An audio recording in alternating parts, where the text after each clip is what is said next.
Toute la journée, les 18 classes de maternelle et primaire de l'école Salengro ont été complètement nettoyées et désinfectées.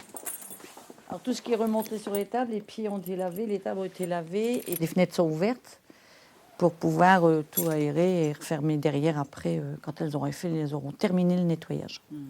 À l'origine de cette suspicion de contamination, une fillette de 6 ans, élève de CP, testée positive au coronavirus.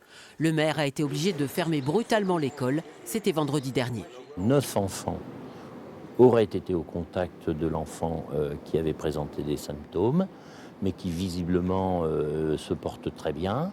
Et donc les 9 familles, dont je ne connais pas les identités, ont été informées en direct et ont été invitées à surveiller la santé de leur enfant. Comment le virus est-il arrivé là? L'hypothèse probable est celle d'une contamination à Mulhouse fin février lors d'un rassemblement d'évangélistes. Parmi eux, une personne de la région qui aurait ensuite contaminé 3 fidèles lors d'un office dans cette église de Flins-les-Raches. Poignée de main, accolade. À ce moment-là, on n'a encore aucune idée que le virus est là présent et se transmet. Ouais, depuis le 2 mars dernier, le pasteur et sa femme sont confinés avec des syndromes grippaux. Confiné aussi, Gaëtan Duez, il a participé à un office dans la même église. Vous suivez? La fillette de l'école, c'est la sienne. Alors le jour où j'ai appris qu'une personne était positive dans les personnes qu'on avait côtoyées, j'ai pris la décision qu'on soit nous-mêmes dépistés.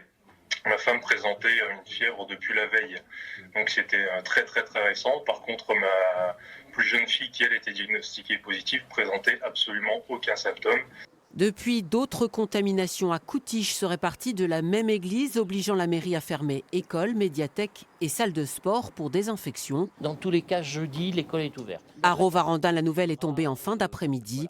L'école va rouvrir jeudi.